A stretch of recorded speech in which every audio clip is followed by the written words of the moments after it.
Anda kembali menyaksikan Energy Corner on Location bersama saya Andi Shalini. Pemirsa, panas bumi dinilai menjadi energi hijau yang paling layak untuk dikembangkan sebagai tulang punggung transisi energi nasional. Dan di ajang The 10 Indonesia International Geothermal Exhibition and Convention ini, Pertamina Geothermal Energy melakukan kolaborasi untuk semakin memperkuat dengan multi pemangku kepentingan untuk mewujudkan Indonesia sebagai Center of World Excellence sebagai energi panas bumi dunia. Dan untuk mengetahui bagaimana strategi Pertamina Geothermal Energy, saat ini saya sudah bersama dengan Bapak Edwil Suzandi selaku Direktur Eksplorasi dan Pengembangan Pertamina Geothermal Energy. Halo Pak Edwil, apa kabarnya? Halo, selamat siang Mbak Sasa. Alhamdulillah kabar baik. Alhamdulillah. Pak Edwil, kita tahu bahwa Pertamina Geothermal Energy ini kan memiliki tujuan untuk bisa mencapai kapasitas 1 gigawatt dalam 2 tahun ke depan. Tentunya untuk mewujudkan hal ini diperlukan berbagai inisiasi termasuk proyek-proyek eksplorasi yang dikembangkan. Kami ingin update dong Pak, sejauh ini apa saja sih proyek-proyek yang tengah dilakukan oleh Pertamina Geothermal Energy? Oke, baik. Pertama Mbak Sasa, seperti kita ketahui bahwa Pertamina Geothermal Energy adalah frontliner atau garda terdepan dari Pertamina di dalam melakukan transisi energi. Tentunya kapasitas terpasang hari ini yang ada di PGE sebesar lebih kurang 672 megawatt, kami memiliki short term 2-3 tahun ke depan harus meningkat menjadi 1 gigawatt atau 1000 megawatt. Hari ini kita sedang masif mengerjakan proyek Lumut Balai Unit 2 dengan kapasitas 55 megawatt. Target kami adalah di akhir tahun kita bisa completion project dan juga nantinya lebih kurang 1-2 bulan ke depan di awal tahun 2025 kami sudah bisa komersial on delivery atau COD. Ini yang pertama, itu kita bertambah 55 megawatt. Yang kedua adalah kemarin kami bersama dengan PLN Indonesia Power baru menandatangani sebuah perjanjian konsorsium atau konsorsium agreement di dalam kita mengembangkan teknologi dan menambah kapasitas geothermal yang ada di existing aset kita. Kami menyebutnya geothermal beyond energy. Maksudnya apa? Dari aset-aset PLTP yang dimiliki oleh PGE hari ini, kita menghasilkan air yang sisa dari uap, air yang terproduksikan. Air yang terproduksikan itu kita sebut sebagai brine, itulah yang nantinya kita olah kembali menjadi sumber listrik baru. Dan tahap awal kita akan meningkatkan kapasitas sekitar 40 megawatt di area Ulu Belu dan Lahendong. Nantinya 2-3 tahun ke depan harapannya akan meningkat menjadi 230 megawatt. Dan yang terakhir, kita baru menyelesaikan tes sumur di area baru kita juga Hulu Lais dengan kapasitas lebih kurang 2 kali 55 megawatt. Kita sudah memiliki perjanjian jual beli uap dengan PLN. Harapannya 2-3 tahun ke depan juga proyek pembangkit dari PLN selesai dan kita juga bisa COD dalam waktu 2 tahun ke depan. Oke Pak Edwil, selain dengan proyek-proyek yang existing tengah dijalankan oleh PGE saat ini, apakah ada di tengah eksplorasi yang dilakukan potensi sumur-sumur atau mungkin potensi sumber panas bumi baru yang ditemukan oleh PGE? Ya, jadi yang tadi saya sampaikan, kita sedang mengembangkan proyek-proyek yang hari ini existing, sudah masuk ke tahap development. Di sisi lain, tim ini kita juga memiliki rencana jangka panjang, kita melihat ada sekitar 3.000 megawatt atau 3 gigawatt potensi geothermal yang dimiliki oleh PGE. Jadi 3 gigawatt ini hari ini tim sedang berupaya, kita sedang memvalidasi untuk bisa kita kerjakan dan itu bisa menambah kapasitas. Yang pertama kita melihat ada area kita di Lahendong 78. Hari ini kita sedang melakukan tes produksi, harapannya adalah berapa besar yang bisa kita book. Target kita sekitar 55 megawatt dari Lahendong 78. Kita juga punya hari ini sedang mempersiapkan pemboran sumur eksplorasi di area Gunung Tiga di Sumatera dengan kapasitas target kita 50 megawatt. Kita juga di area Ulu Belu extension dengan kapasitas juga 55 megawatt. Jadi hari ini target kita adalah kita mengejar ke 1,5 gigawatt dan 5-10 tahun ke depan 3 gigawatt itu sudah terinstall di semua area PGE. Itu yang menjadi target kita hari ini. Mewujudkan kapasitas 1 bahkan 1,5 gigawatt gitu ya Pak dalam beberapa tahun ke depan. Apakah ada tantangan yang dihadapi oleh PGE dan bagaimana PGE mengatasi hambatan-hambatan ini Pak? Ya, betul Mbak Sasa. Kalau kita lihat kemarin, Bapak Presiden menyampaikan salah satu tantangan utama di geothermal adalah perizinan. Butuh waktu lebih kurang 6 tahun untuk kita bisa memulai proyek. Itu tantangan utama. Tapi alhamdulillah semua pemangku kepentingan, mulai dari Kementerian ISDM, kemarin kita juga mendengar sendiri bagaimana komitmen dari Pak Menteri ISDM untuk mempercepat. Bagaimana perizinan yang 6 tahun bisa di speed up menjadi lebih cepat. Itu yang pertama. Yang kedua adalah keekonomian, komersialitas. Kita menyadari geothermal hari ini off-takernya adalah PLN. PLN adalah untuk menyediakan cahaya bagi rakyat Indonesia. Artinya apa? Kita harus bisa mencari teknologi pengembangan CAPEX dengan biaya yang murah, dengan low CAPEX. Jadi itu target tantangan berikutnya yang kita lakukan. Jadi bagaimana proyek geothermal ini menjadi komersial, dan yang paling utama adalah kita bisa menghasilkan listrik yang murah yang bisa dijual oleh PLN nantinya ke masyarakat. Menarik nih Pak Dwil, soal teknologi. Tadi diharapkan menggunakan teknologi yang murah, tapi apakah ada teknologi khusus nih yang digunakan oleh PGE untuk mungkin dalam melakukan eksplorasi ataupun pengembangan ini bisa melakukan efisiensi juga dan efektif gitu dalam proses eksplorasinya? Ini menarik nih teknologi. Kita semua tahu ya bahwa teknologi di geothermal, jika kita banding dengan teknologi di oil and gas industry masih tertinggal. Tapi bukan berarti bahwa kita di geothermal tidak berupaya untuk mencari teknologi baru. Kami di PGE, kami menyebutnya Geothermal Center of Excellence. 40 tahun pengalaman kita di PGE di dalam mengembangkan geothermal di Indonesia. Tentunya banyak lesson learned, pembelajaran yang bisa kita ambil. Itu yang pertama. Yang kedua adalah kami sudah mulai mendevelop para perwira yang dimiliki oleh PGE. Dari pembelajaran yang ada, kita mulai dari hal terkecil. Adalah bagaimana kita meningkatkan produksi dari geothermal. Hari ini tim PGE yang kita lakukan adalah kita sedang mengkaji bagaimana ada tenaga buatan untuk produksi uap dari reservoir sampai ke permukaan. Kita menggunakan ESP atau Electrical Submersible Pump. Harapannya kalau ini bisa kita implementasikan di sumur geothermal di Indonesia, ini akan bisa meningkatkan kapasitas. Teknologi berikutnya adalah bagaimana kita bisa melakukan pemboran secara tepat sehingga cost menjadi turun dan lebih murah.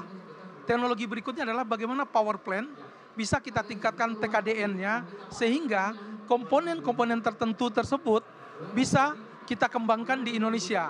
Harapannya adalah bagaimana geothermal ini bisa nanti kita kembangkan dengan biaya yang murah dan bisa mendapatkan hasil yang optimal dan maksimal.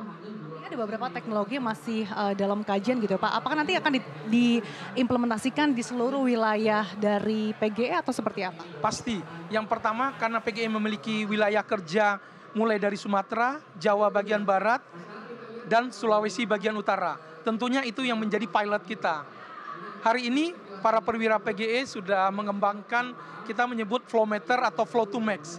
Bagaimana kita bisa mengukur besarnya potensi yang ada di produksi uap yang ada. Kita sudah punya alatnya, punya teknologinya yang dikembangkan oleh perwira PGE. Itu yang pertama. Yang kedua, kita juga melihat bagaimana hari ini yang kemarin kita tanda tangani, kita menyebutnya cogeneration. Bagaimana air yang tadi saya sebut brine, di dalam pengembangan geothermal ini kita menggunakan zero water discharge. Artinya apa? Semuanya itu akan dalam siklus akan kembali lagi ke bumi. Jadi tidak ada yang kita buang ke permukaan. Nah, setelah listrik dihasilkan dari uap yang pertama, air yang kita sebut brine tersebut, itu sekarang kita kembangkan dengan adanya teknologi binary atau ORC. Artinya apa? Dengan air tersebut kita bisa meningkatkan lagi kapasitas dari megawatt yang terpasang di pembangkit listrik panas bumi yang hari ini kita miliki. Jadi teknologi-teknologi itu yang hari ini kita kembangkan di PGE. Artinya itu juga menjadi kelebihan yang dilakukan, yang dimiliki juga oleh PGE dalam melakukan proses eksplorasinya itu ya Pak Edwil?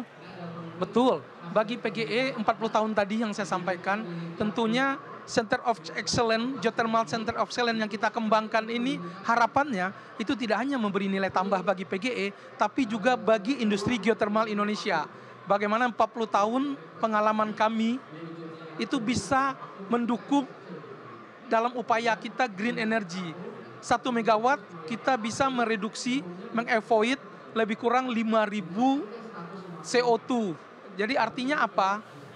Semakin besar kapasitas yang terpasang dari geothermal ini akan semakin meningkatkan avoid CO2 yang dibuang ke udara. Jadi harapannya adalah green energy yang menjadi target kita net zero emission itu PGE sangat support, dan upaya kita dengan meningkatkan kapasitas dan teknologi yang kita kembangkan akan mempercepat dan mempermudah implementasinya.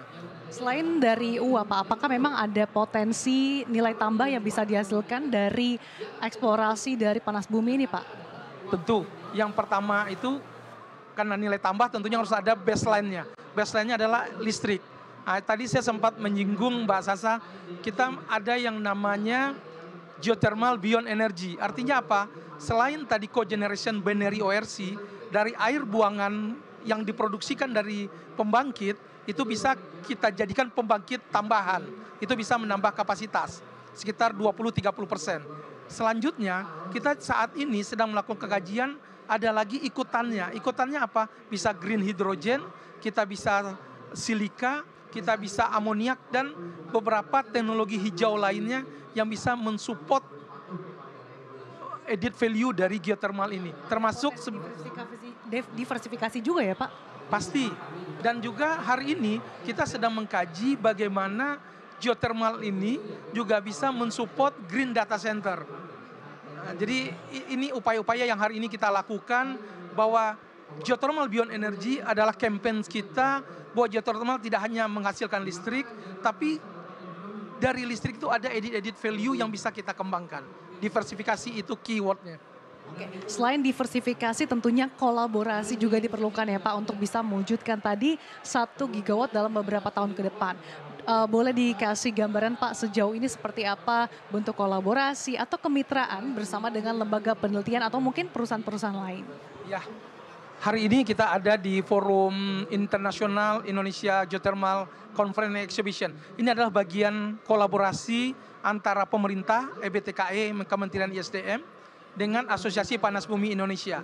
Asosiasi Panas Bumi Indonesia terdiri dari para perusahaan pelaku geothermal dan para supporting services company, baik itu yang menyediakan jasa, menyediakan teknologi, tapi juga yang menyediakan peralatan-peralatan untuk mensupport pengembangan. Jadi kolaborasi itu penting. Yang kedua juga, secara rutin kita mempunyai yang namanya grup diskusi, begitu dengan pemerintah maupun dengan PLN dan juga dengan perusahaan geothermal lainnya. Bagaimana kita bisa menciptakan pengembangan geothermal dengan low capex.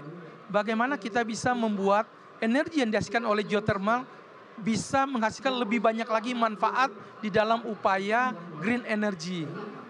Jadi sangat banyak yang dilakukan dan kolaborasi penting untuk mengimplementasikan hal tersebut. Dengan pengalamannya lebih dari 40 tahun di bidang sumber panas bumi Pak, bagaimana upaya yang akan dilakukan oleh PGE untuk terus menunjukkan eksistensi di kancah global? Ya, yang pertama tentunya sebagai frontliner, sebagai garda terdepan dan sebagai leading dari pengembang geothermal di Indonesia, kami ingin merealisasikan yang 3 gigawatt. Itu adalah visi PGE untuk 5-10 tahun ke depan. Yang kedua, kemarin juga kita baru menandatangani sebuah MOU dengan perusahaan geothermal pemerintah Kenya. Harapannya adalah dengan tantangan MOU itu kita akan bisa bekerja sama, PGE bisa menularkan kompetensinya di Kenya. Bagaimanapun juga Kenya adalah negara Afrika yang juga sedang tumbuh geothermalnya di sana. Jadi harapannya teknologi 40 tahun tadi bisa membawa manfaat di Kenya. Jadi kemarin kita sudah tantangan MOU itu sebagai tindak lanjut dari Indonesia Afrika Forum yang dilakukan bulan lalu di Bali. Yang kedua adalah kita juga sedang melihat lagi bagaimana teknologi yang hari ini kita kembangkan di PGE ini juga bisa membawa manfaat bagi global. Di Turki kita juga sedang lihat apakah kita bisa berkontribusi untuk mengimplementasikan teknologi yang kita develop di Indonesia. Semuanya masih dalam kajian, tapi yang paling utama adalah bagaimana 3 gigawatt di Indonesia bisa kami realisasikan. Mungkin dalam jangka menengah hingga panjang, seperti apa sih upaya-upaya ataupun rencana yang akan dilakukan PGE untuk bisa mewujudkan target-target tersebut? Yang pasti saat ini kompetensi dari tim selalu kita perkuat. Caranya apa? Setiap ada teknologi baru, setiap ada terobosan baru, setiap ada inovasi baru, kami memberi kesempatan kepada seluruh perwira kami untuk berpartisipasi.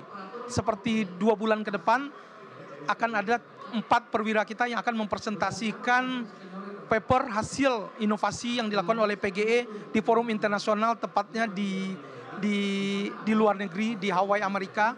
Itu yang kita lakukan. Yang kedua, secara paralel kami sedang memastikan, memvalidasi dengan memanfaatkan para advisor ahli-ahli geothermal, tidak hanya yang ada dari Indonesia, tapi juga dari overseas, untuk melihat hasil kajian kami ini apakah sudah siap untuk kita masuk ke tahap berikutnya, ke tahap pengembangan. Itulah upaya kita sehingga potensi yang hari ini kita miliki akan bisa kita implementasikan menjadi kapasitas terpasang nantinya. Dengan melihat perjalanan PGE lebih dari 40 tahun, seperti apa sih Anda melihat potensi atau peluang-peluang lain yang masih bisa dimaksimalkan, utamanya mungkin dari segi wilayah operasi yang ada di Indonesia? Pasti kami melihat yang paling utama itu inline dengan strategi perusahaan Pertamina dan juga strategi negara net zero emission. Jadi kita tahu sebuah company hari ini dinilai melalui skor ESG dan PGE berperan di dalam melakukan carbon trading. Artinya apa? Setiap megawatt yang kita hasilkan itu akan bisa meng-avoid sekitar 1 megawatt ekivalen lebih kurang 5.500 ton karbon yang bisa kita avoid. Apabila kapasitas terpasang yang banyak, berapa banyak karbon yang bisa kita avoid dari keberadaan geothermal ini. Itu yang pertama. Yang kedua, yang tadi bagaimana beyond geothermal, beyond of energy ini betul-betul bisa kita realisasikan. Bagaimana adanya green data center, green hidrogen. Harapannya nanti, sehari ini kita ada electrical car. Harapan kami nanti akan ada green hydrogen car, di mana bahan bakar kendaraan itu berasal dari hidrogen. Ini yang hari ini sedang kita lakukan kajian, yang sedang kita studi, dan harapannya 1-2 tahun ini kita bisa masuk ke tahap pilot dari proyek tersebut. Artinya multiplier effect-nya sangat besar ya Pak Edwil ya. Kita akan bersama dengan berbagai upaya yang baik di tengah dilakukan ataupun akan dilakukan oleh Pertamina Geothermal Energy bisa betul-betul mengukuhkan posisi PGE sebagai leader ya Pak di sektor panas bumi tanah air bahkan di kancah global. Terima kasih atas waktunya Bapak Edwil Suzandi selaku Direktur Eksplorasi dan Pengembangan Pertamina Geothermal Energy telah bergabung bersama kami di siang hari ini. Saya selalu untuk Anda Pak Edwil. Ya, terima kasih Mbak Zaza. Sehat selalu buat kita semua. Pemirsa, demikianlah segmen Energy Corner on Location bersama saya Andi Shalini.